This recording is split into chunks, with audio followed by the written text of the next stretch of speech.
To this evening's lecture, where we're going to be talking about poultices. Poultices are little packages you can make of vegetable matter that you would put on various ailments for various effects. And the first one I'm going to look at is the onion. And the onion is a drawer. I think most people are aware of that. If you have a room that's just been painted and has a strong odor, you can slice the onion up and put it on a plate and it'll absorb the odors out of the air. If you have a fridge that has a bad smell, number one, find out where it's coming from, eliminate that, but sometimes the smell can remain. You can slice up an onion and put it in the fridge and it'll absorb those odors. So it is fairly well acknowledged that the onion is a drawer. You can use onion cooked or you can use it raw. And the cooked onion, in my knowledge, is used for two main reasons. One is for an earache. And it was the first poultice that I ever did. The little old lady next door told me about it. And she said, you steam an onion. Now you either steam it or dry bake it, because if you boil it, some of the healing properties in the onion will go into the water. So you usually do it. Now, my helpers very efficiently took the skin and the end off, but you actually leave all that on because that'll help to hold it together. And then when it's soft, you cut it in half, and you cut it in half acrossways, so you're now looking at the rings. And what you can do is you can squeeze it, squeeze some of the juice from the steamed onion. It'll be boiling, and when it hits the spoon it'll cool a little, and then you can put that into the ear, and that can bring a bit of relief. And then you wrap up the onion in a cloth. Now you can use a cloth like this, which looks like it's a cut up from an old sheet, or you could use a hand towel or a tea towel. So you wrap it over a few times, because remember, it's boiling hot. And when you get it to the right temperature, test it on your arm, then it can be placed on the ear, and then you will put a little sheet of plastic over that, which will keep the warmth in. And then you could bandage it on the ear, or you could put a little woolen beanie on to hold it there, or some people might feel to sleep and they will lay down on the ear. As long as you can keep it warm, you can keep it there. If it starts to get cold, then the ear will ache. Now this hot onion, the heat has an effect to relieve the pain, because whenever you've got pain, you've got cramping muscles, and moist heat relaxes cramping muscle, so that moist heat will do that. But also, the onion being a drawer will draw. Now sometimes the onion will cause a little hole to be made in the eardrum. If the body makes the hole, not a problem. If you stick something in your eardrum and make a hole, you got a problem. But if the body makes it, and often when the hole is made, then the pus will come out, and that can bring a lot of relief. But sometimes the onion will just reduce the inflammation to the point that the blood may take the pus away. Either way, it brings a lot of relief. Now, you might do an onion poultice on someone with an earache, and they get a lot of relief, and then a few hours later the pain comes up again. Just do it again. You just keep doing it until there is no more ache. Sometimes one application is enough. Sometimes it needs to be done a couple of times a day for a few days. A friend of mine, she had to do it every day for a week. You know, whatever it takes, the body knows what it's doing, and if it brings relief, the body's saying, thank you, that's what I want you to do. The other place that you can use a cooked onion is on a boil. A man rang me up and he said that he had boils coming on the inside of his nose. They were very painful. And I said, well, it'll be a bit hard to put something on the inside of the nose, but I said you could steam up an onion and put it on the outside. He thought that sounded like a bit of work until a few hours later the whole side of his face swelled up. So he steamed up an onion and put it on. And he said to me that it brought so much relief he was able to sleep. And when he woke up, he said the boil had burst and all the waste had come away. He said he has never got so much relief so quickly, because a boil inside the nose, as you can imagine, is very painful. Most pain is due to inflammation. So if you can get that inflammation down, you can reduce the pain. So it can be used on a boil, and it can be used on a earache. That's the cooked onion. Now we're going to have a look at the raw onion. So the raw onion can be used for a few things. Now if you have a organic, non-GO, non-irradiated onion and you cut it up, you'll start crying, won't you?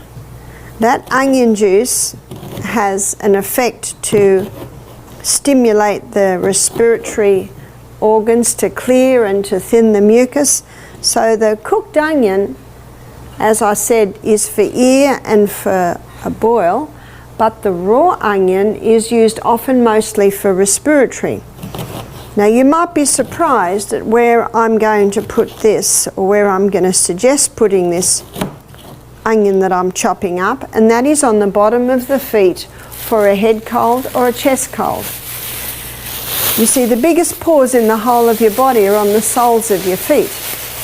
So what you do is you get a plastic bag thus, and you put the onion in the plastic bag, and then the foot is put on the, let's say this is the foot, you put it on the onion in the plastic bag, and then twist this bag around and around and secure it, and then put a sock on, and the sock will hold it nice and firm. You want the onion on the bottom of the feet, because the biggest pores in your body are on the bottom of your feet, and the body will take the onion where it needs to go. And often it'll take it if you need it in the chest or to clear the head. I was with my daughter and her little 3-year-old. We'd put him to bed, he had a cold, and he coughed and he coughed, and you think any moment he'll fall asleep. But half an hour later he was still coughing, and I said to my daughter, Emma, just get him up and we'll do the onion. We put the onion on the bottom of his feet, put the sock on, put him back to bed, not one more cough.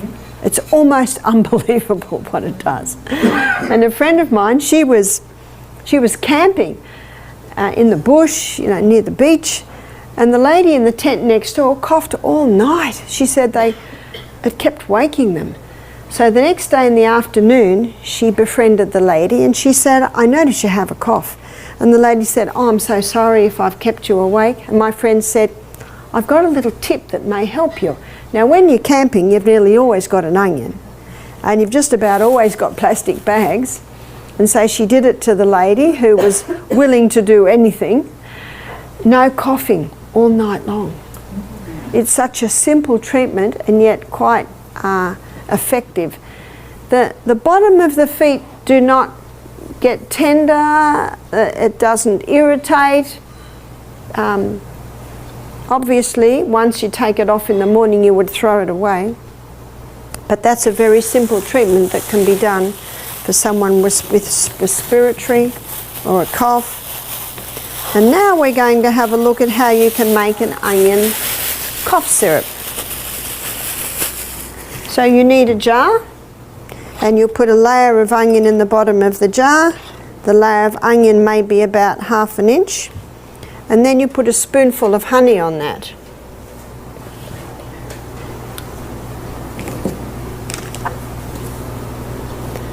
So we'll put our spoonful of honey on that. Now when you buy raw honey in the winter, it's often quite solid. Have you found that?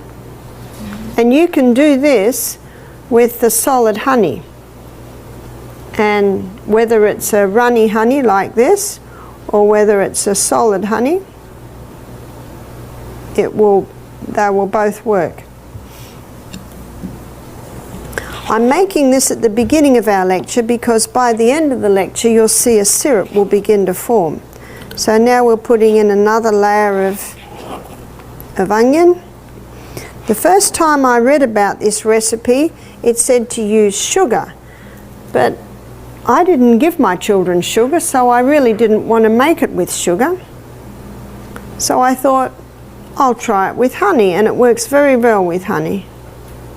And honey can be very soothing too on a sore throat. So now we cut up and do another layer. So if you have a big family and they've all got bad coughs, you could do several onions and fill the jar. So for purposes of illustration, we're just going to use our one onion.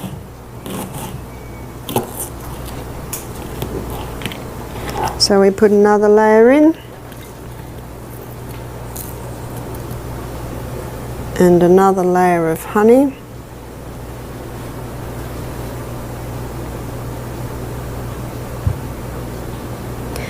Now the sky's the limit with how you make this. You can put garlic in there, you can put ginger in there as well as if you like.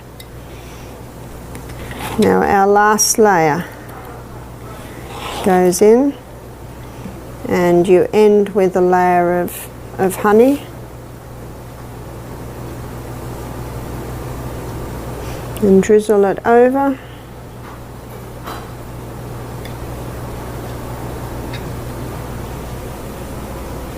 And if my grandchildren would hear, I would give them this spoon to lick.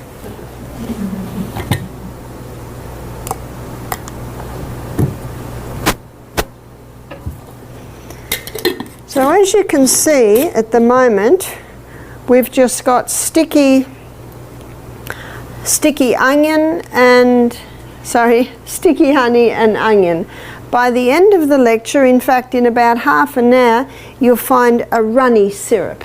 It's actually almost runny like water, and that's your onion syrup. So you leave the onion in the honey for 24 hours, and after 24 hours, in fact you'll see it even tomorrow through the day, it'll look like onion swimming in a syrup. So the reaction of the onion, the sticky honey on the onion, it produces this syrup. So after 24 hours, you strain the onion out, and there you've got your onion syrup, which you can keep in the fridge. How long will it keep for? Well, I always used to say it doesn't keep long in my house. My children very much like the onion syrup. But one German lady in a meeting one day, she said, oh, I've had a jar in my fridge for 10 years. I guess because it's honey, it keeps. So what's the dosage? Well, in a little 2-year-old, you might give them half a teaspoon 3 times a day, you know. For an older child or an adult, you might give them a teaspoon 3 times a day. I used to say to my children, if they had a bad cold, if you sit still and let mummy put poultices on you and put a few things on you, then you can have a teaspoon of onion syrup. Now my children, I did not give them lollies, so they thought the onion syrup was pretty good. But I guess if children are used to a lot of sweet things, I don't know, you'll have a taste tomorrow. But it's actually quite a nice syrup. Something else I'm going to do early in our lecture is castor oil compress, so that you can see how it soaks in. It can take nearly half an hour to soak in. Now castor oil penetrates deeper than any other oil, and wherever castor oil penetrates, it breaks up lumps, bumps, congestion, adhesion. It will break up a bone spur. If the bone spur has been there 3 years, it may take 3 months to break it up. If it's been there 3 months, it may take 3 weeks. If it's been there 3 weeks, it might only take 3 days. So it all depends how long it's been there. But the key is consistency. Now, this is really not a poultice, it's a compress. And as a compress, it's not drawing anything out of you. It's a vehicle. This little pad is a vehicle to hold the oil so that it'll penetrate into you. So every day you might apply the poultice or the compress, and after you've finished you might fold it over, and then the next day open it up, put a little bit more oil and apply it again. So you can use it for tumours, you can use it for cysts. I met a lady who told me she'd conquered her breast cancer by castor oil, wearing the castor oil compresses. In fact, one young girl I knew had a fibroid in her uterus. They wanted to operate, but she wanted to do it naturally. So she took the anise wild, or applied the anise wild yam cream to get the estrogen down, and applied the castor oil compresses to her abdomen. Some people sleep with them. You can certainly have it on overnight. Some people would rather be a little bit freer at night and just let it sit in their clothes. But you need to have a plastic backing, because the castor oil could soil the clothes, but done properly it will never soil. So what you do is you put a circle on in the middle. So I'll show you what I've done here. So the little castor oil pack is about this big, the plastic is about that big, and I've put approximately this much castor oil on. And because it's so thick, it's sitting above the pack. And as it slowly soaks through, it'll go out to about that much. And then when it goes on your warm body, it'll go out a little bit more. Can you see that? So if you do it correctly, it's not going to leak and get on everything, because there's nothing worse than castor oil on the sheets or on your clothes. So we're letting that sit so that it can soak in. So where would you put that? You would put that on a bone spur. You would put that on sometimes even a sore wrist, joints. You can put it on for that. One lady had very sore knees and found that that made a big difference. You could put it on a congested chest. If it's winter and a person's got a congested chest, obviously you'd make a little bit bigger for that. You may then put a hot water bottle on, and that would help to warm up your poultice. Mostly the body will warm it up, but if the person's got a cold and they'd like it to be warmed quickly, you can do that. It can be used on the abdomen for constipation. It'll penetrate deep and break up congestion in there. I met a lady who was the wife of a doctor. She said, 20 years ago I had irritable bowel syndrome. And when my husband told me what he was offering medically, I said, no thanks. And she'd heard about castor oil, so she applied castor oil compresses. And she said she healed herself. Little few dietary changes as well, as you heard last night. So castor oil can be used just about anywhere. It can help to break up gallstones in the gallbladder. It can help to revive the liver. So your liver, your gallbladder is under your right rib, so you would do it to that area. It applied to the kidneys, it can help break up kidney stones. And so there's a whole lot of areas that you can use castor oil. I don't advise you take it by mouth. It can be a little irritating there. But topically, used externally, it can have quite a powerful effect. Now we're going to have a look at garlic. Garlic is a very potent antibiotic. In fact, the research is showing is 6 times more powerful than tetracycline, and that's a common antibiotic. To use it as an antibiotic, you would need probably about 3 of those a day. Now, if someone says, my gut couldn't handle 3 of those a day, what you can do is you can get a bowl of hot soup, grate it into the soup, and that'll just take the edge off it if a person cannot handle it raw. Or something delicious to put into your baked potato is to grate this straight into, say on this very fine, on the fine grater, grate it straight into olive oil and then spoon that mix into your baked potato. Very, very nice. And some people choose to do the antibiotic sandwich, which is a slice of sourdough spelt toast, olive oil on that, and then grate this whole clove of garlic onto the slice, and then avocado and tomato. It is very delicious. It's almost like a little mini pizza, isn't it? And what happens is the bread underneath and the olive oil underneath, and then on top you've got the avocado and tomato. It calms it down a little bit. But I'm going to give you the recipe for the flu bomb, or you can take the flu bomb. So the flu bomb can be used for bronchitis, it can be used for asthma, it can be used for the flu, it can be used for pleurisy, it can be used for pneumonia, it can be used for sinus or a head cold. The first ingredient is garlic, and the garlic is crushed. I'm not putting an amount on there because some people can handle that much garlic, some people can only handle half that garlic, so it depends what you can handle. The next ingredient is ginger, and the ginger is usually, well, it can be finely grated, and usually the ginger is about 1/4 teaspoon. The next ingredient is eucalyptus oil. If you don't have eucalyptus oil, you can use tea tree oil, and it's 1 drop. Next ingredient is cayenne pepper. Now some people can handle 1/2 teaspoon, some people can handle 1/4 teaspoon, some people can only handle a little shake. So that's up to you too. The next ingredient is lemon. If the lemons are on the tree, I say use the juice of a lemon. If they're $1 a lemon, maybe you use half a lemon. But basically lemon juice you're using. And the last ingredient is honey, and usually it's approximately 1 teaspoon. Even if you put in 4 teaspoons, it does not really mask the other ingredients. And then you mix that in about 1/3 cup of hot water. Now if someone has a flu or a cold or a sinus, it's usually taking one of those 3 times a day. So that's the flu bomb.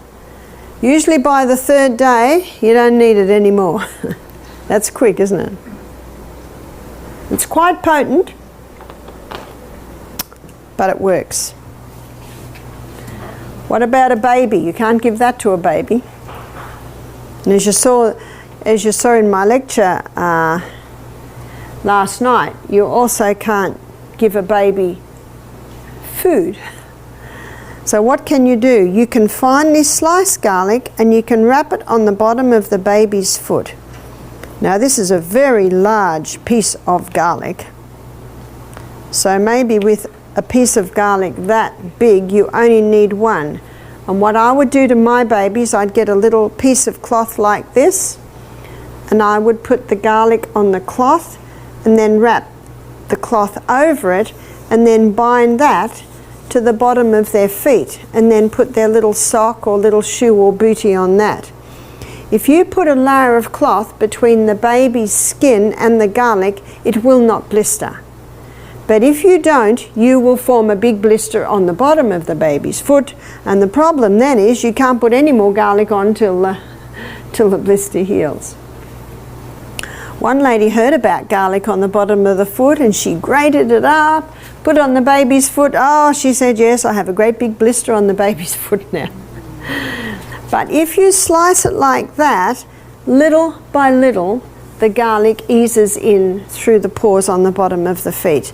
And the garlic knows where to go. It'll go to the chest, or it'll go to the sinus areas, and it can bring relief. It can even help to break up congestion in the chest.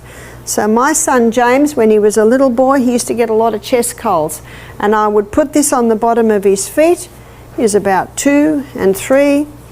And I'd put a sock on and I'd shoe on and I'd send him off to play. And every step he's taking, what's happening? The garlic's going into his body. You can smell the garlic on their breath within a few minutes. At the end of the day, when I'd take James' shoes and socks off and I'd undo the bandage, the garlic looked like a bit of dried out piece of yellow leather. No juice left. It's all gone in to James. Now, at the same time, one has to investigate, why is my child getting so many chest colds? Well, we backed onto a swamp. And when James was 4, we moved to a mountaintop, and James no more had chest problems. So if a child's getting recurrent chest problems, you have to look and make sure there's no mold in the house. You have to make sure that you're in a clean, dry area, but also check that often children get chest colds and sinus and tonsils and asthma because of dairy, and we looked at that last night too.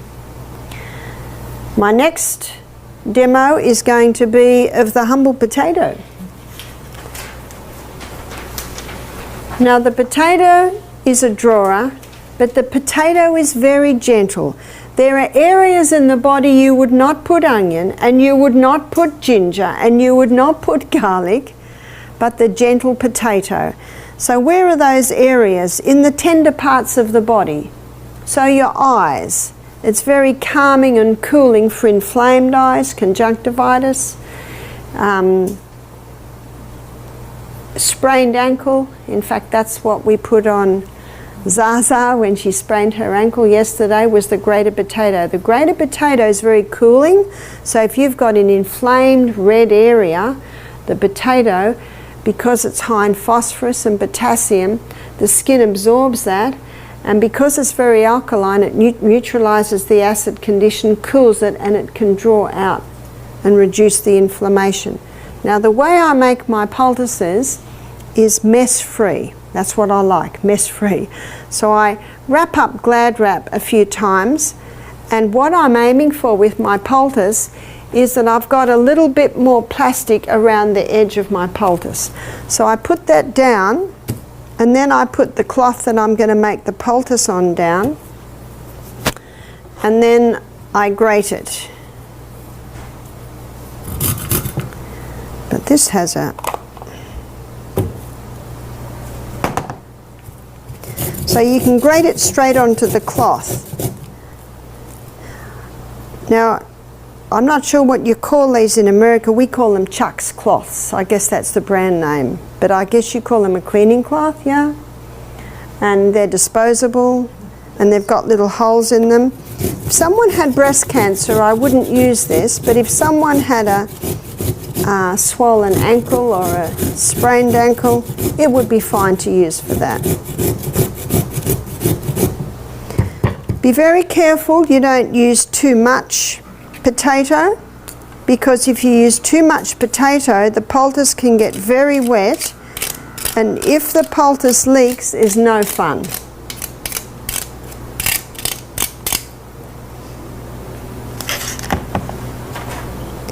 So you spread that out a little bit. So can you see how much I've put on here? And now I'm going to fold it over, which is how you make the poultice. You fold over two sides, like that, and then you fold over the other two sides. So I now have a package. And now I turn it over, because where you put the poultice on, you're going to put it on that side that just has one layer. So can you see how much plastic I've got around my poultice? Now let's say that I just sprained my wrist and it was all swollen. Then I would put it on like this. And see how the plastic just covers it a little bit? I don't like too much plastic on my skin, but it just covers it. And then you could bandage that on. And if the tissue's swelling, you would wrap it on and keep it on all night, or keep it on for a few hours. Potato is used for tissue inflammation. So there's your sprained ankle. It can be for an ingrown toenail. I think it was about 3 years ago, on my bicycle I crashed on our bridge, our wooden bridge, and a splinter went into my finger when I fell over. And that was very sore, and it was so sore you couldn't get it out. It was embedded in.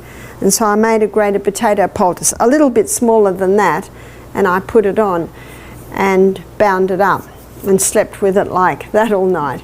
And I slept quite well. I didn't really have much pain. It was very painful when it first happened, as you can imagine, down beside the nail, but just under where the nail bed starts. The next day I took it off, and of course my finger's all wrinkly, but there was no pain at all. You see, what that had done is it had kept it from being inflamed. If it started to get sore, I put another grated potato on it. I think I did that about see, this happened Friday afternoon, so I did it Friday night. I think I did it again Saturday afternoon and again Sunday afternoon. And I think Monday again.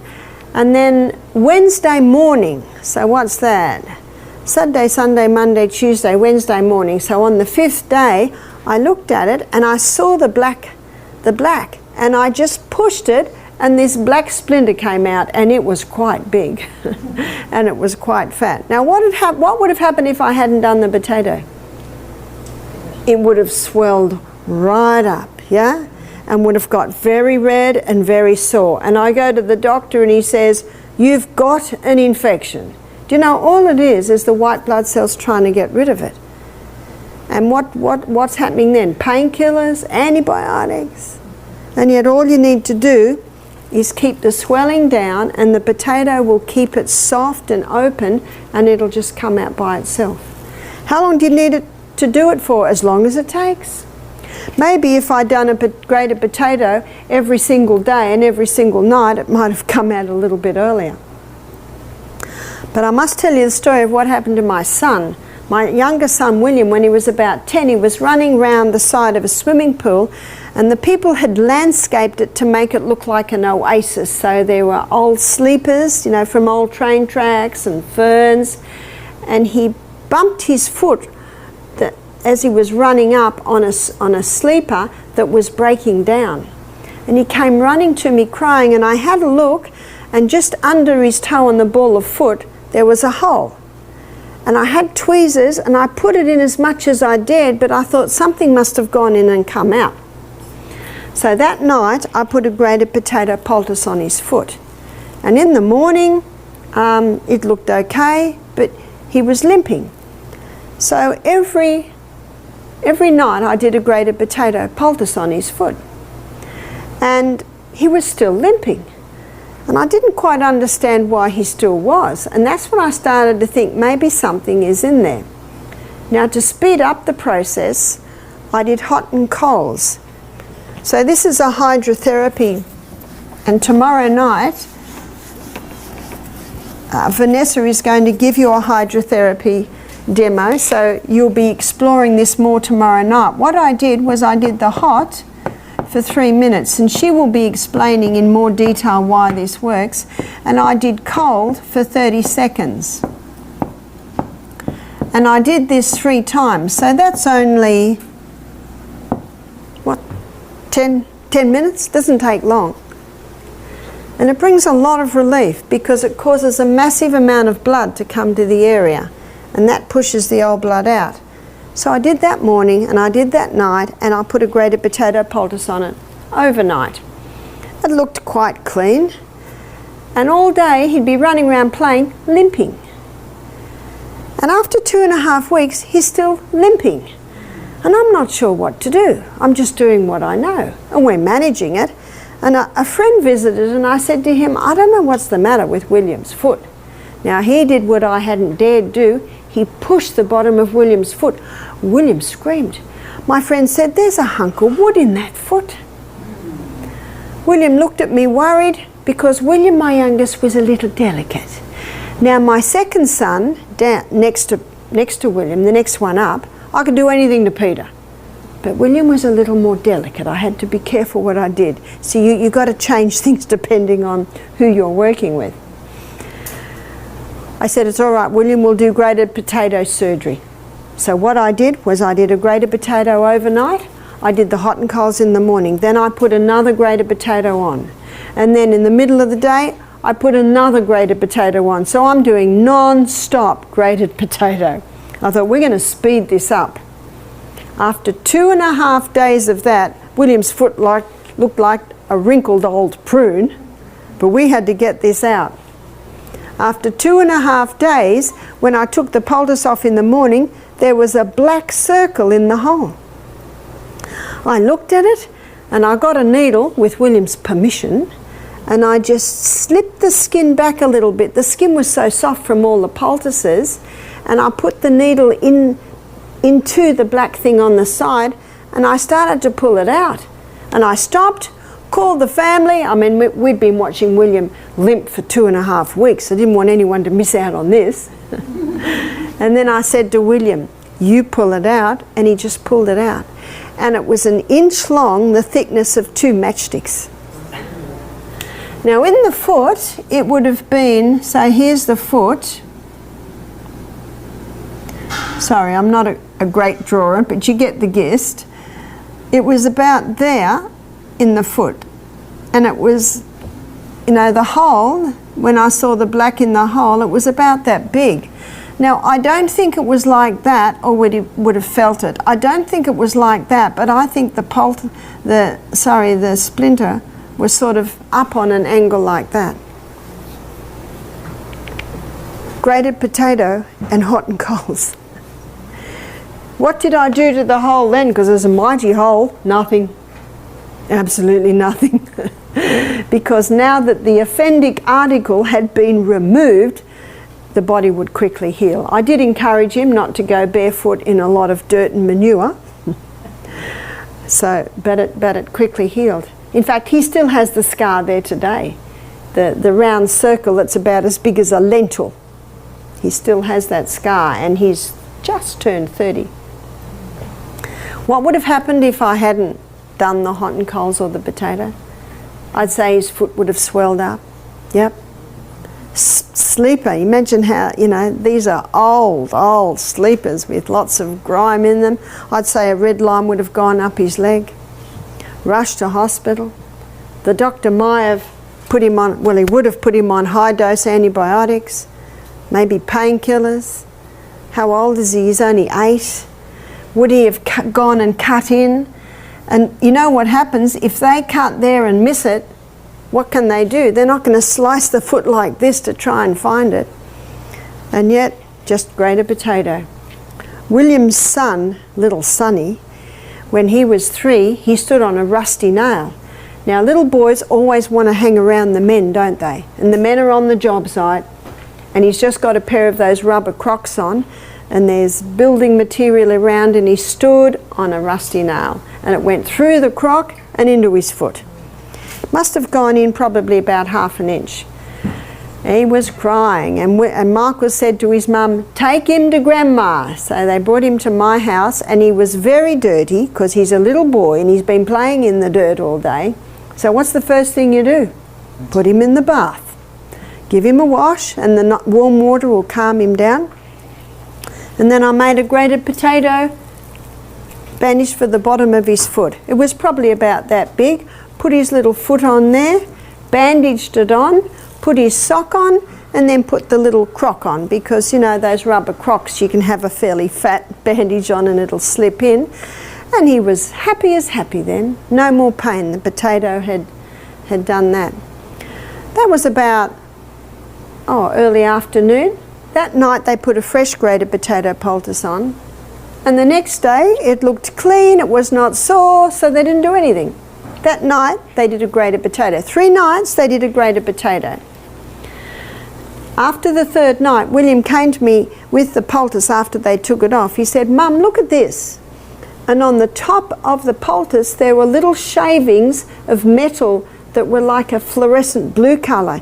He said, "The potato has pulled the rusty metal out of the foot and cleaned up the rusty metal." We didn't do another thing. Why not? Well, the foot was happy. If the foot got red, if the foot got sore, you just do it again. It's like William's foot. Because 2.5 weeks of doing this overnight hadn't done it, and I realised there was something in there, I just hit it harder. Just did it a little bit more often. So if you're not quite getting the results, do the hot and coals. You can do hot and coals on your feet, you can do it on your hands, maybe your elbow, and put the poultice on. Potato is for tissue inflammation. Now we're going to look at what's for ginger inflammation. I've just given my right-hand lady the sign, and she's bringing ginger. Unfortunately, we used up all the ginger in your juices, so we're using frozen ginger. And frozen ginger, see, ginger doesn't keep, you know, if you're going to have it for weeks, it's good to freeze it. But frozen ginger can be grated quite well.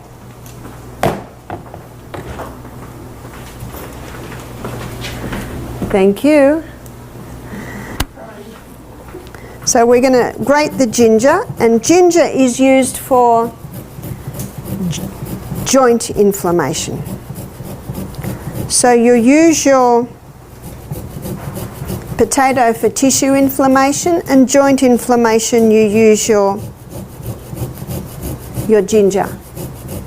Ginger is a very powerful anti-inflammatory herb.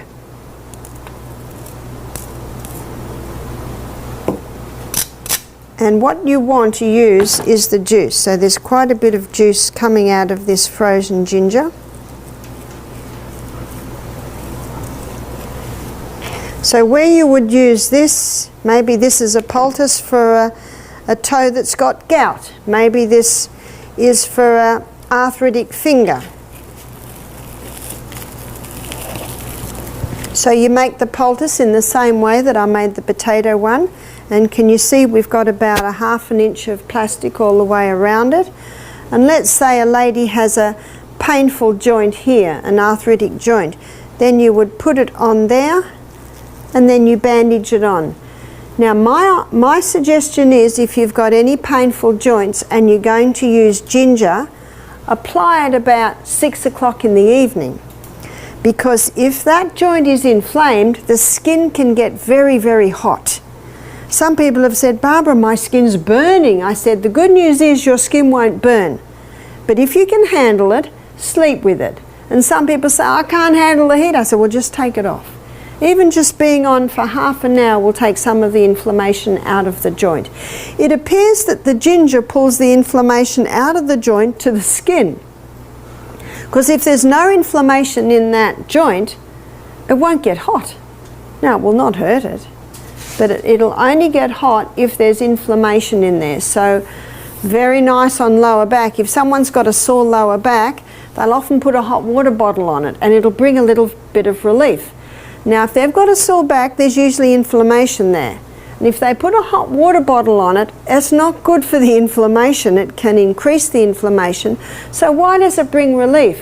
Whenever you're in pain, the muscles cramp. And you put a hot water bottle on your back, it relaxes the cramping muscles, so it brings relief because of that. Now putting a ginger poultice, if you put a ginger poultice on the lower back, you would make it about the size that I made the potato.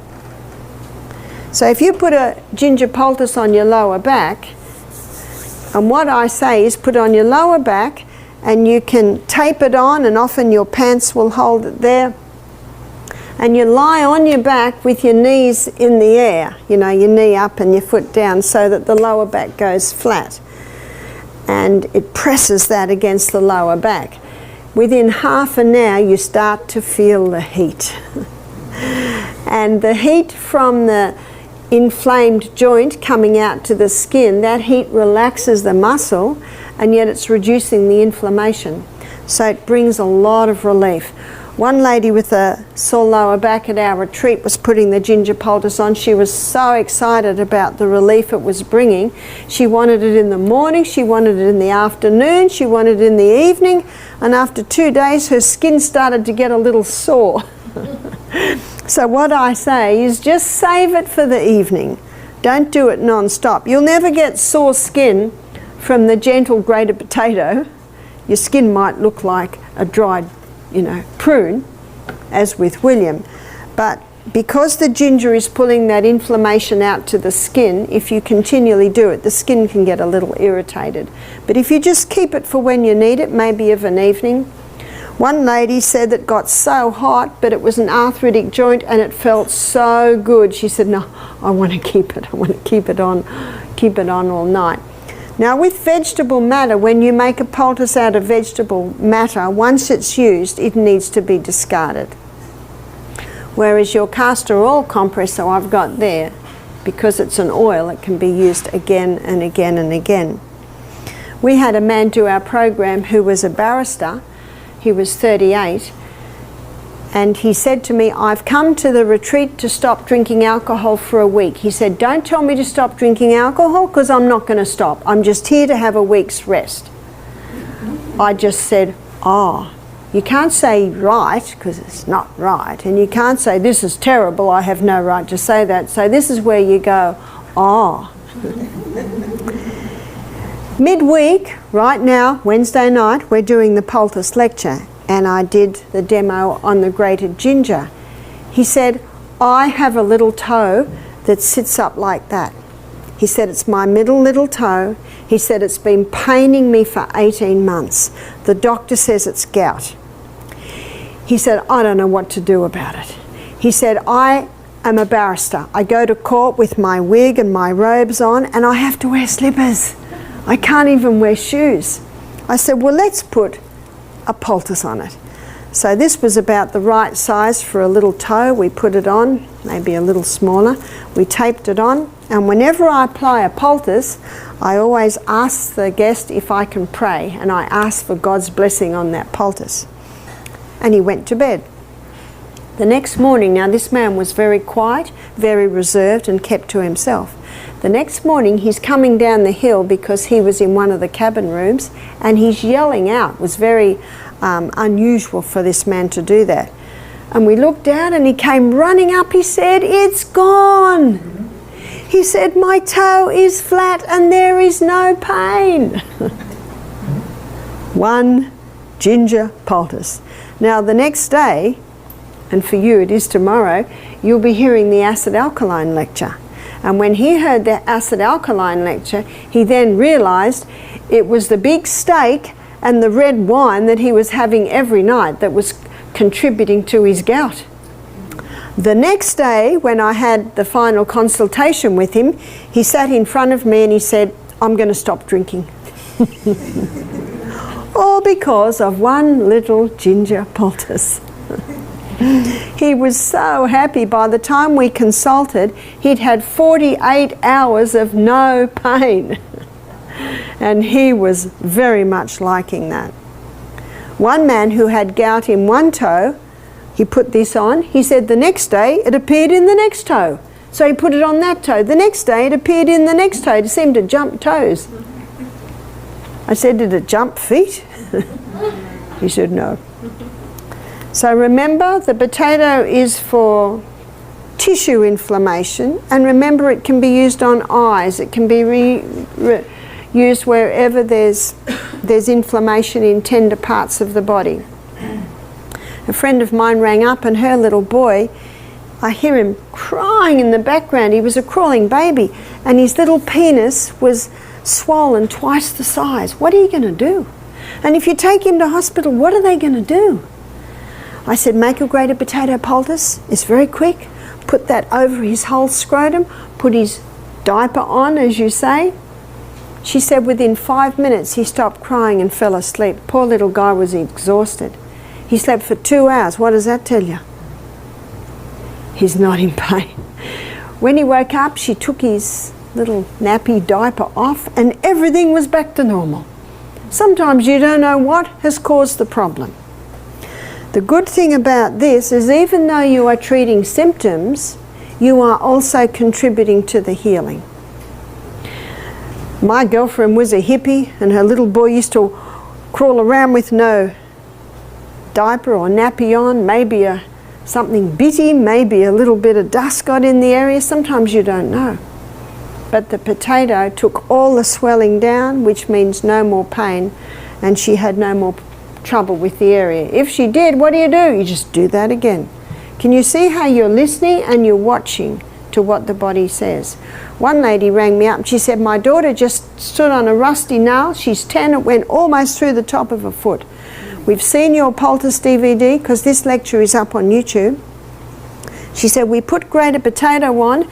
It's been an hour later and it's still a little bit sore and swollen. So I said to her, do the hot and colds.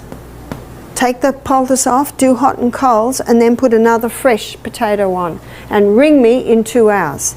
She rang me and she said, there's no more swelling, there's no more pain, and the little girl's laughing. Now if she'd said to me, the pain is still there and the swelling's still there, I'm not there. So I can't tell. So I would say, well, you need to go to have it checked out at the hospital or the doctor. But I've actually never had to do that, because everything I've done has always brought relief. That's the good news. Now we're going to have a look at cayenne pepper. Now before we look at cayenne pepper, Can you see that? We've already got a syrup forming there. So cayenne pepper is a remarkable herb. Cayenne pepper will thin the blood. Cayenne pepper will rebuild heart muscle. Cayenne pepper will strengthen the arterial walls. Cayenne pepper is a blood stimulant, and anything that stimulates blood stimulates healing. In fact, it has been said that you put cayenne pepper with any other herb and you will increase its effectiveness. You can use it internally. You can use it for a sore throat. Yes, it'll tingle at first, but once the tingling dies down, the sore throat is greatly relieved. You can use it for low hydrochloric acid. It'll wake anything up. It wakes stomachs up. In the book Back to Eden, Jethro Kloss quotes a couple of doctors in his 10 pages on the cayenne pepper. And one doctor says it's impossible to abuse cayenne pepper. Another doctor says it will never cause a lesion. It feels like it's burning, but really it's just stimulating. You can use it externally also to bring blood to an area. And where I find it very helpful, if someone has no feeling in their feet, or they have peripheral neuropathy, and sometimes that's a side effect of having chemotherapy, or if someone continually has cold feet. Perfect health requires perfect circulation, and perfect circulation means your feet and your hands are warm. So what you do if someone has cold feet, you cannot do this treatment to them. Because if they have continually cold feet and you put the cold feet in hot water, you can damage the tissues. If someone has no feeling in their extremities, you must not do the hot. You can damage the tissues. But you can do what I'm about to show you, which is a olive oil and cayenne pepper compress. Now what I've got is cling wrap down there, and I've got a double layer of kitchen paper, and I'm going to sprinkle it with a little bit of olive oil. You could use castor oil if you like, but olive oil will suffice. And you spread it over the area, because what you want to do is put enough olive oil on there so that the cayenne pepper will stick to it. Don't put too much olive oil on, because if you put too much olive oil on, the oil can leak out, and that's no fun on socks and sheets. So what I've done now is I've put the olive oil on like that, and now I'm going to sprinkle cayenne pepper. And what you would do is you would do about half a teaspoon to a foot. If you don't put the olive oil on there, the cayenne pepper just falls off. And then the foot goes straight on that. And that will never burn. So you see what I've done now? And you see that cayenne pepper is sticking quite nicely to the olive oil. Then you put the foot straight on there, and you put the Glad wrap over, and then you put a sock on. If you don't want that much Glad wrap on your foot, you can just end the Glad wrap a little past the kitchen paper, and you put a nice firm fitting sock on. Now if I put that on someone with good circulation, by morning their feet are very hot, but not till morning. If I put that on someone with no feeling in their feet, by morning they're telling me they've got pins and needles in their feet. For someone with very poor circulation, cold feet, it sometimes will take a few days. If I did that on my feet 2 nights in a row, I'd want my feet in ice water all day. My feet would get too hot. It's a very gentle treatment. It will never hurt, but it's a very gentle way of increasing the blood supply to the extremities. So anyone who has lost feeling in any part of their body, you can apply these cayenne pepper compresses. And you can even make them beforehand and turn them over like that. So if you're visiting someone with it and they find it hard to make it, you can make it for them, and then they can open it up and put their foot on that. Usually overnight is how you would do it. You can put it on the thyroid for an underactive thyroid. Again, any area where there's no feeling. Now the last we're going to look at is charcoal. Charcoal is a remarkable substance because charcoal can absorb up to, I think it's the figures are about 150 times its own weight in poisons. Now charcoal is unique in that it not only absorbs poison, it neutralizes poison. That's a very important point. So you can use it internally for any poisoning, or you can use it internally for diarrhea. And a lot of people will travel with charcoal now when they go to Asia. You can actually get charcoal tablets. You can use charcoal externally for bee stings, wasp bites, spider bites, snake bites. But when you mix charcoal with water, it's like mixing dirt with water. So I'm going to mix it because I'm all for no mess, and charcoal's very messy. So I'm going to mix it with psyllium. You can also mix it with ground flax, but it's a pity I'd rather eat the flax. So I'm going to do it with psyllium, and you can use equal amounts of psyllium. So we're going to do 2 psyllium, and we're going to do 2 charcoal. Now this poultice that I'm making, it can be used on sore eyes. It can be used on bee stings, you know, any type of stings, wasp stings. It's quite incredible the way it takes the pain out almost immediately. So I'm going to mix that a little bit, and then I'm going to put water in. Now if I were to mix this in a bowl, then we'd have terrible trouble trying to get the black out of our bowl. But if you mix it in something like this, there's a few pluses. One is it's not going to be messy, and I do this when I'm cooking, I guess. Now you seal it up, and then you mix. Mix, mix, mix, mix, mix, mix. And as it all mixes together, you can spread it out, and it'll start to take a bit of form because that's what the psyllium does. It sort of goes like a soft jelly, I suppose. So you're massaging it all around, making sure it's all quite well mixed, mixing out any lumps. And because it now goes like a soft jelly, you can actually roll it out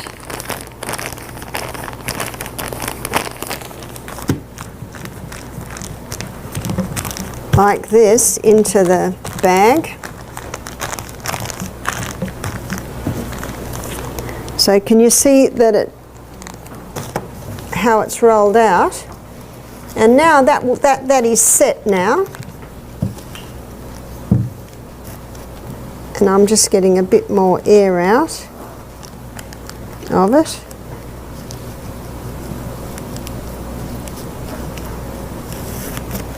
And you can roll it with the rolling pin. Thank you, Cynthia. So it's nice and smooth.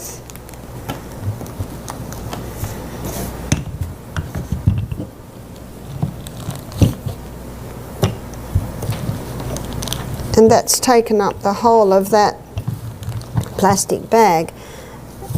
And I'll just get a bit more air out.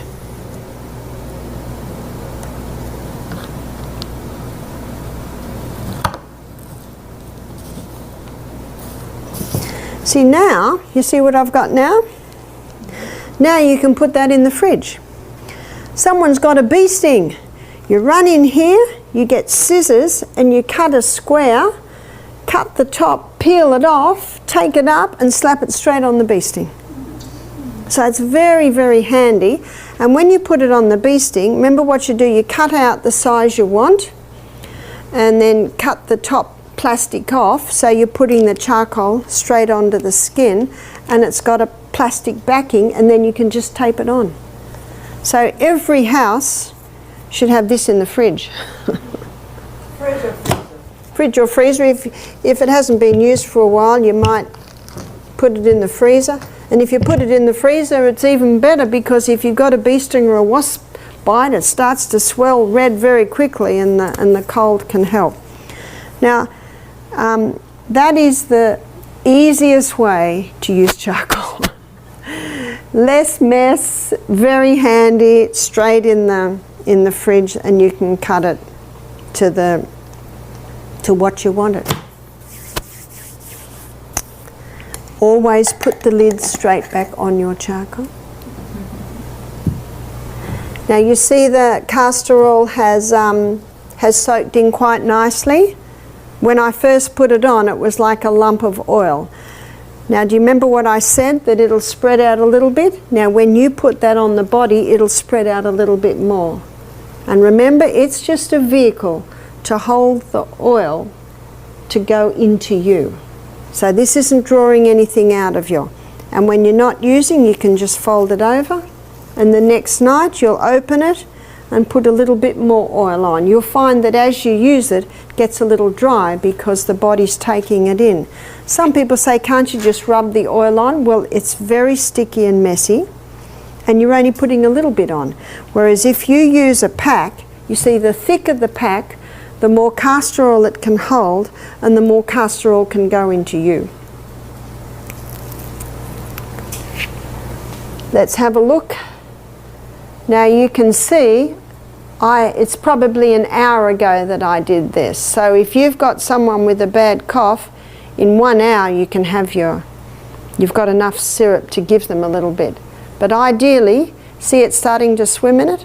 Ideally you let that sit for 24 hours. And there ends our lecture.